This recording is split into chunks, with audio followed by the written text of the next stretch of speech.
Hamas और Israel की जंग में कुल 8,000 लोगों से ज़्यादा मारे जा चुके हैं। हमास के लड़ाकों और रॉकेट हमलों ने 1400 इजरायलियों की जान ले ली। वहीं इजरायली सेना की हवाई रेड्स की वजह से अब तक करीब 7,000 फिलिस्तीनी मारे जा चुके हैं। गाजा स्वास्थ्य मंत्रालय ने रिपोर्ट किया कि इजरायली हमलों में 2700 बच्चे भी मारे गए हैं। 26 अक्टूबर को खबर आई कि अमेरिका के राष्ट्रपति जो बाइडेन ने हमास के हमले को भारत से जोड़ दिया। बिना नाम लिए कहा कि हमास के आतंकवादी हमले की एक वजह भारत मध्य पूर्व यूरोप आर्थिक कॉरिडोर है, जिसका ऐलान सितंबर महीने में G20 शिखर सम्मेलन के दौरान हुआ था। हमास के हमले में भारत और G20 का जिक्र हुआ तो इसके बारे में चर्चा होने लगी, लेकिन अब व्हाइट हाउस की तरफ से इस मामले में सफाई आई है।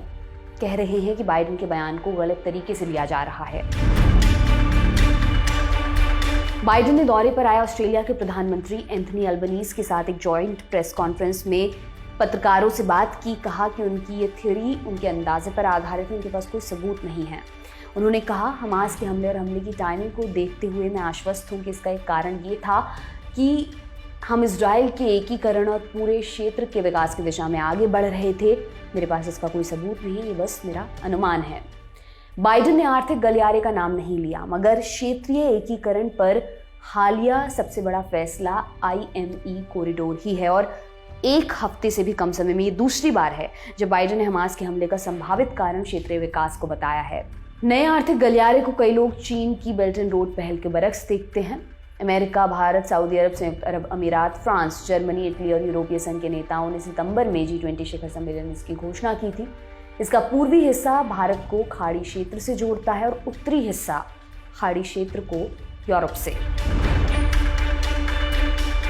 26 अक्टूबर को व्हाइट हाउस की तरफ से कहा गया कि राष्ट्रपति के बयान को गलत समझा गया। राष्ट्रीय सुरक्षा परिषद के रणनीतिक संचार समन्वयक जॉन किर्बी ने प्रेस को बताया, मुझे लगता है आपने उन्हें यानी कि बाइडेन को गलत समझा है। उन्होंने असल में कहा था कि हम इजराइल और सऊदी अरब के बीच स्थिति सामान्य करने की प्रक्रिया और समझौते तक पहुंचने की कोशिश कर रहे हैं। हमारा मानना है कि 2 स्टेट सॉल्यूशन तक पहुंचने का एक ज़रूरी कदम है और इसने हमास को हमला करने के लिए उकसाया होगा। आपको ये भी बता दें कि अमेरिकी राष्ट्रपति जो बाइडेन ने फिलिस्तीनी स्वास्थ्य मंत्रालय द्वारा जारी आंकड़ों पर संदेह जताते हुए कहा था कि उन्हें फिलिस्तीनियों द्वारा इस्तेमाल की जा रही संख्या पर कोई भरोसा नहीं है, जिसके बाद फिलिस्तीनी स्वास्थ्य मंत्रालय ने सभी मृतकों के नाम और पहचान जारी किए। गाजा और इजराइल की जंग में 23 लाख से ज़्यादा लोग हाशिए पर हैं और युद्ध विराम के कोई संकेत दिखाई नहीं दे रहे हैं। इस पर जो भी अपडेट्स देश दुनिया की खबरें जानने के लिए हमारे चैनल को सब्सक्राइब करें। धन्यवाद।